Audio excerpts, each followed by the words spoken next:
Hi అండి, మీరందరూ బాగున్నారా? ఈరోజు మీ అందరి కోసం టర్కీ చికెన్ వండబోతున్నానండి. దీనికి చాలా హెల్త్ బెనిఫిట్స్ ఉన్నాయండి. ఫ్యాట్ కంటెంట్ కూడా చాలా తక్కువగా ఉంటుందన్నమాట. ఇంకా దీంట్లో హై ప్రోటీన్ ఉంటుందండి. విటమిన్ మినరల్స్ కూడా ఉంటాయన్నమాట. ఇంకెందుకు ఆలస్యం, లెట్స్ స్టార్ట్. ఒక పాన్ తీసుకుని దాంట్లో ఆయిల్ వేసుకుందామండి.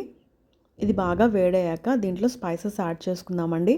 ఏ నాన్ వెజ్ కర్రీ కన్నా స్పైసెస్ యాడ్ చేసుకుంటే కర్రీ చాలా టేస్టీగా ఉంటుందన్నమాట. దాంట్లోనే కట్ చేసి పెట్టుకున్న ఉల్లిపాయ ముక్కలు కూడా యాడ్ చేసుకుందామండి. దాంట్లోనే ఇంకా పచ్చిమిర్చి ఇంకా కరివేపాకు కూడా యాడ్ చేసుకుని బాగా మిక్స్ చేసుకుందాం. దాని తర్వాత మన టర్కీ చికెన్ కూడా యాడ్ చేసుకుందామండి.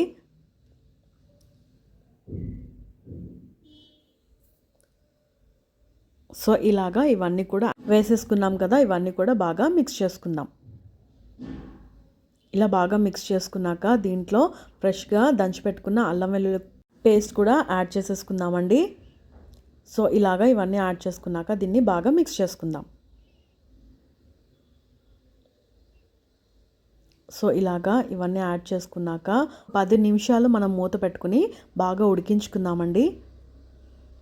దాని తర్వాత దీంట్లో కారం, నేనైతే ఒక 4 టేబుల్ స్పూన్ కారం వేసుకున్నానండి. దాంట్లోనే 1 టేబుల్ స్పూన్ ఉప్పు వేసుకున్నానండి. ఇవన్నీ కూడా చికెన్కి బాగా పట్టేటట్టు బాగా కలుపుకుందాం. సో ఇవన్నీ కూడా బాగా మిక్స్ చేసుకున్నాక దీంట్లో తగినంత వాటర్ వేసుకుందామండి.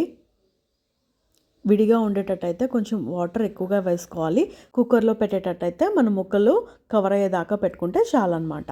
సో ఇలా మూత పెట్టేసి మనం సిమ్లో పెట్టి బాగా ఉడికించుకుందామండి. కుక్కర్ అయితే ఒక 8 విజిల్స్ వచ్చేదాకా ఉడికించుకోవాలి. ఫైనల్గా ధనియాల పొడి ఇంకా కొత్తిమీర యాడ్ చేసుకుంటే మన యమ్మీ టర్కీ చికెన్ కర్రీ రెడీ అయిపోతుందండి. ఇది చాలా టేస్టీగా ఉంటుందండి. మీరు తప్పకుండా ట్రై చేయండి. ఇలా ఇంట్లోనే ఈజీగా అకేషన్ ఉన్నప్పుడు చేసి పెట్టండి. ఇంటిల్లిపాది హ్యాపీగా తినేస్తారు. మరి చూసారా ఎంత ఈజీగా మరి టర్కీ చికెన్ ఇంట్లోనే ఎలా చేసుకోవాలో చెప్పేసాను కదా. సో ఇప్పటి వరకు మన ఛానల్ ఏమైనా సబ్స్క్రైబ్ చేసుకోకపోతే వెంటనే చేసుకోండి. ఇలాంటి హెల్దీ, క్విక్, ఈజీ, టేస్టీ రెసిపీస్ని మీకు చిటికలో నేర్పించేస్తాను. మరి ఇంకెవరైనా మీకు చికెన్ లవర్స్ ఉంటే ఈ రెసిపీని షేర్ చేయడం మర్చిపోకండి. ఇంకా మన ఛానల్లో చాలా ఈజీ, క్విక్, హెల్దీ రెసిపీస్ ఉన్నాయండి. తప్పకుండా వాచ్ చేయండి. అంతవరకు బాయ్ మరి.